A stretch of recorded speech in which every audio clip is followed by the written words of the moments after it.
자, 850번은 앨리슨 모형입니다. 앨리슨은 세 가지가 있죠. 합리 모형, 조직과정 모형, 관료정치 모형. 사실 앨리슨이 만들었다기보다는 기존에 있는 모형들이에요. 합리 모형도 있고, 조직 모형도 있고, 쓰레기통이란 정치 모형도 있잖아요. 다만 이 쓰레기통 모형과 약간 다르게 이 관료정치 모형은 상급자들의 게임이죠. 근데 이 세 가지 모형은 전부 독자적이야. 정반합을 통해 상호 발전하는 게 아니라 따로따로 나가는 겁니다. 그리고 결론이 뭐냐면은 미국의 정책은 합리 모형도 있고 부서별로 타협하는 조직과정 모형도 있고 최고 책임자가 정치 게임을 하는 관료 정치 모형도 있다는 겁니다. 그래서 850번은 틀렸습니다. 상호 무관해요. 아무 관련이 없습니다.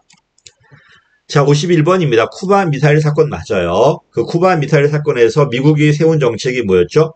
해상 봉쇄 정책이었잖아. 왜 얘가 나왔냐 그 얘기야.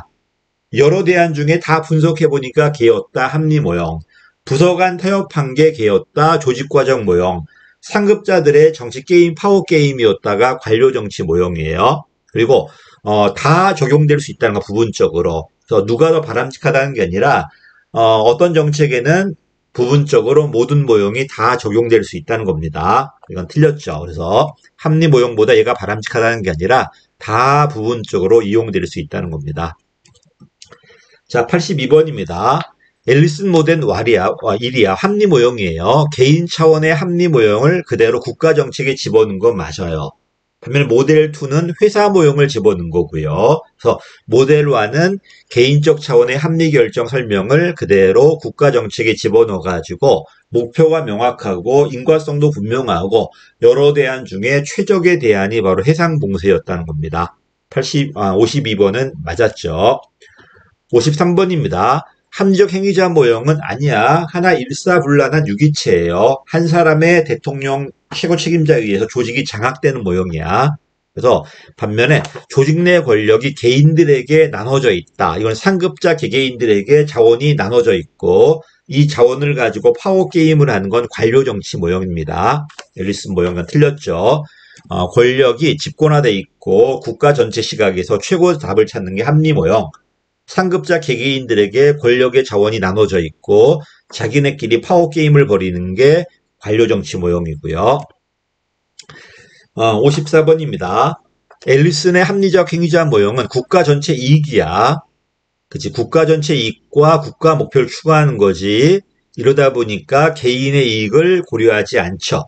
고려하지 않는 걸 경계하는 게 아니고 고려하지 않습니다. 국가 전체 이익을 추구하는 모형이지 개인의 이익을 고려하지 않은 그런 모형은 아니에요. 그건 틀렸습니다. 54번은요. 자, 55번입니다. 앨리슨의 조직과정 모형은 하위 부서들의 느슨한 연합이야. 됐지? 그래서 의사결정자가 완벽한 정보를 가지고 목표 극대화를 추구하는 모형은 합리적 행위자 모형이고 반면에 부서들도 불확실하고 목표도 부서마다 다 다르고 느슨하게 연결돼 있고 이거는 조직과정 모형인데 이건 틀렸죠. 완벽한 정보와 목표의 극대화는 합리 모형으로 봐야 돼요. 앨리슨 모형입니다. 조직과정 모형에 의하면 정부는 느슨하게 연결된 하위 부서들의 연합체야. 개인의 연합체가 아니라 하위 부서들의 연합체고 이 부서장도 하위 부서들의 의견을 전달하는 사람인 거지 자기네 개인의 권력을 위해서 어떤 정치를 하는 사람이 아니에요. 만약 개인의 권력을 위해서 뭐 한다 이렇게 나왔을 때는 그건 조직과정 모형이 아니라 관료 정치 모형일 겁니다. 어쨌든 하위 부서들은 느슨하게 연결된 연합체다. 권력은 반독립적인 분명히 우리 부서는 우리 전체 조직은 맞잖아요. 하위 조직에 분산돼 있다. 또 이 하위 조직들은 경험에 의해서 답을 찾은 거고 끄집어내다 보니까 해상 봉쇄가 나오니까 최고 마음에 드는 답은 아니지만 이 정도면 괜찮다고 해서 부서가 합의한 거죠. 이건 맞았습니다. 조직과정 모형, 느슨하게 연결된 연합체, 반독립적인 하위 조직들. 항상 객관식은 이 명사구들, 이 명사가 같이 갈 수 있는가 없는가를 보면 되는 거야. 중요한 말 앨리슨, 조직과정 모형, 느슨하게 연결된 연합체, 반독립적인 하위 부서에 분산돼 있다. 이런 것들. 이게 같이 갈 수 있나 없나만 판단 한번 해보십시오. 자, 7번입니다. 앨리슨의 조직과정 모형은 또 나왔네. 불확실성을 회피하기 위해서 SOP를 사용합니다. 대체 단기 환류, 또는 장계약 같은 것들. 이건 틀렸어. SOP와 관련돼 있는 게 아까 봤던 회사 모형, 조직과정 모형, 그 다음에 사이버네틱스 모형 이런 것들이 SOP와 관련돼 있습니다. 이건 틀렸네요. 8번입니다. 앨리슨의 조직과정 모형은 SOP에 의해 프로그램 목록에서 대안을 끄집어내 보는 거야. 끄집어내 보다 보니까 어떤 해상 공세가 나오니까 국방부도 뭐 이 정도면 괜찮은 것 같아. 외교부도 이 정도면 괜찮은 것 같아. 이제 국무성도 이 정도면 괜찮은 것 같아. 그래서 합의한 게 해상 공세예요. 일관성이 제일 강한 건 누구다? 합리 모형입니다. 합리 모형이 제일 강하고 관료 정치 모형이 제일 일관성이 없겠죠. 게임 하다 보니까 맨날 바뀌니까. 그 다음에 그 중간쯤 되겠죠. 그래서 일관성이 가장 강한 건 SOP에 의해 이루어지는 조직과정 모형이 아니라 분석을 통해서 최고 답을 찾고 일관성 있게 집행되는 합리적 행위자 모형입니다. 이건 틀렸습니다. 58번. 자, 59번입니다. 모델 3네요. 모델 3는 조직과정 모형이 아니라 관료정치 모형이에요. 이 조직과정 모형이라는 단어가 틀렸다. 개인들인 건 맞아요. 개인들인 건 맞지만 이거는 조직과정 모형이 아니라 관료정치 모형입니다. 자, 정부를 유기체로 본다. 관료정치 모형이 아니라 합리적 행위자 모형이야. 틀렸죠. 유기체로 간주하고 뒤에 건 관료정치 모형이 맞아. 관료정치 모형은 개개인들이 자기의 정치 자원 가지고 정치 게임을 벌이는 거니까 이건 맞았는데 유기체로 간주하는 건 아닙니다. 그래서 유기체가 틀렸죠. 자, 그 다음 61번입니다. 관료정치 모형은 여러 다양한 문제에 관심 갖는 다수행위자인데 이 다수행위자가 개개인들이야. 상급자 개개인들이고 이들의 목표는 전부 다 정치 야망이 다 달라요. 이제 전부 대통령은 대통령대로 상원 의원은 상원 의원대로 전부 다 정치 야망이 다 다르다 보니까 일관되지도 않고 게임을 하다 보니까 승자 패자가 바뀌다 보니까 정책의 일관성도 떨어지고 이게 앨리슨 모형입니다. 요거는 맞는 말이었네요. 그 다음에 사이버네틱스 모형이 나오네. 이 친구는요. 여러분도 공부할 때 몇 점 맞았을 때 합격하는 게 제일 좋을까요? 최소 에너지로 합격해야 되잖아 지금. 잘 몰라. 그러다 보니까 그냥 평균 한 85, 90에 머물렀으면 좋겠어. 그치? 영어도 그냥 90 정도, 행정학 한 90에 머물렀으면 좋겠어. 이 90에 머물렀을 때 확실하게 붙는다, 떨어진다 이런 것도 잘 몰라요. 그 정도면 괜찮은 것 같아. 됐지? 그래서 일단 시험 봐보는 거야. 근데 영어는 90이 나왔는데 행정학은 한 50밖에 안 나왔어. 그럼 일단 행정학을 90으로 높여야 되겠죠. 이게 사이버네틱스야. 어떤 상태가 있고 이 상태를 유지하는 게 목적이에요. 분석을 하는 게 아니라 일단 저질러보고 들어온 정보를 갖고 활류해가면서 고쳐가는 겁니다. 됐지? 사이버네틱스 모형. 이 설정된 목표가 아주 명확한 목표가 아니라 그냥 이 정도면 됐어라는 목표예요. 아주 명확하다는 거는 이 문제 해결에 가장 크게 기여하는 목표가 돼야 돼요. 근데 그렇진 않다는 겁니다. 어떤 분이 문제 해결에 가장 크게 기여하는 목표는 100점 아닙니까? 올 100. 그럼 에너지와 비용이 너무 많이 들어가잖아요. 그치? 그러니까 투입 대비 산출을 극대화시켜야 되는데, 사실 무조건 다 100점 맞기 위해서, 100시간을 하루에 18시간씩 공부해가면서 하는 거는 합격했는지는 모르겠지만은 효율성은 없단 말입니다. 그치? 그러다 보니까 나는 잘 모르겠으니까 이 정도면 붙지 않을까라고 생각하는 겁니다. 여기에 머문 게 목적이야. 그리고 분석을 하는 게 아니라 일단 저질러 보는 거야. 해보고 정보가 들어오겠죠? 이걸 가지고 내가 뭐가 부족하구나 활류해 가면서 고쳐가는 겁니다. 사이버네틱스 모형은 키워드가 분석이 아니라 적응이야. 활류야. 그러면서 고쳐가는 거고 그 차원의 명확한 목표가 있는 게 아니라 이 정도면 됐어라는 이런 바운드리가 있고 거기에 머무는 게 목적이에요.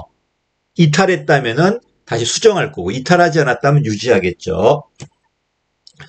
자, 넘어갈 겁니다. 여러분도 지금 행정학이 몇 점 맞았을 때 가장 크게 합격할 것인가에 대한 명확한 점수는 없을 거예요. 그래도 나름대로 이 정도는 맞았으면 좋겠다라는 여러분의 주관적인 목표는 있을 거야. 그리고 모의고사 치면서 거기에 머무나 머물지 않나 판단해 가면서 내가 계속 어떻게 할 것인가를 수정해 가겠죠. 이게 사이버네틱스 모형입니다. 자, 63번입니다. 사이버네틱스 모형은 문제를 해결하고 목표를 달성하기 위해 정보에 대한 광범위한 탐색이 아니야. 일단 가까운 데부터 탐색해 보는 거야. 거의 해결되었다. 더 이상 찾지 않아요. 안 되었을 때 좀 넓게 넓혀가는 거예요. 내가 어떤 문제집을 봤는데 행자 90 나왔어. 끝내는 거야. 근데 안 나왔단 말이야? 그럼 좀 더 많은 문제집을. 그래도 안 나와? 그럼 좀 더 많게. 좀 넓혀가겠죠. 그러면서 내가 답을 찾아갈 겁니다. 반면에 모든 대안을 다 본 다음에 답을 찾는 건 어떤 모형이다? 합리 모형이에요. 63번은 틀렸고요. 그 다음에 7급 문제 이런 것도 있었습니다. 그치? 휴리스틱이라고 그러는데 휴리스틱이 금방 봐도 사이버네틱스야. 알고리즘은 인과성을 통해 답을 찾는 거고 얘는 그게 아니라 경험을 통해 답을 찾는 거예요. 근데 이런 경험을 통해 찾다 보면은 경험에 의한 오류가 나올 수 있어요. 오류가. 자, 생각해봐. 10명이 있어. 2명을 묶을 때 그 나오는 집합의 수하고 8명을 묶었을 때 나오는 집합의 수. 누가 더 많을까? 사실 같아요. 왜? 2명씩 묶거나 한 8명이니까 2명을 빼버리면 되잖아, 그냥. 확률상 똑같은데, 우린 2명을 묶긴 쉽지만 8명씩 묶어서 계산하기 되게 힘들거든요. 그러다 보니까 아마 우리는 그냥 2명씩 묶는 게 훨씬 더 많을 것이다라고 생각하겠죠. 이게 바로 뭐다? 상상의 용이성이에요. 그치? 생각하기 쉽잖아. 8명씩 묶기는 너무 어렵죠. 근데 2명은 뭐 얘 2개 묶고 이게 묶고 이게 묶기 쉽잖아, 지금. 됐죠? 이건 상상의 용이성이라고 그래요. 요건 틀렸습니다. 그래서 뒤에까지 올라가야 되는데 고착화는 아니야. 고착화 오류는요. 초기에 내가 어디서 시작했는가, 내가 흙수저로 시작했는가, 금수저로 시작했는가에 따라서 아마 여러분의 사상체계가 달라질 거예요. 그렇지 않나? 내가 전남인가 아니면은 경북인가에 따라서 내 정치 성향이 막 달라질 수 있어. 여러분의 생각이라고 생각하겠지만 그게 아니라 이미 출발점 자체가 달랐기 때문에 계속 그게 굳어가겠죠, 이게. 나이 먹으면서. 그래서 이거는 초기 출발점에 의한 오류고요. 반면에 이걸 생각하기 쉽기 때문에.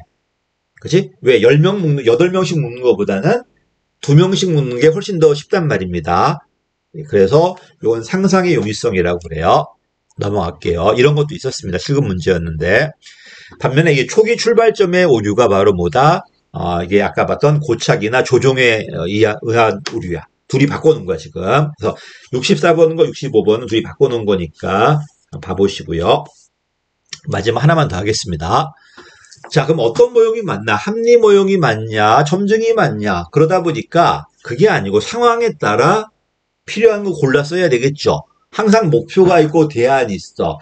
둘 다 명확하다면은 그냥 합리 모형이야. 관리 전략이에요. 합리 모형이야. 근데 목표는 명확한데 답을 모르겠어. 그때는 어떻게 되는 거야? 사이버네틱스야. 해가면서 발견해야 되겠죠. 근데 영감 전략은 뭐냐면 목표도 모르겠고 대안도 모르겠어. 그때 들어가는 게 영감 전략이야. 어떤 분은 점증 모형인데 전 점증 모형이 맞다고 생각해요. 근데 어떤 모형은 영감 전략이야.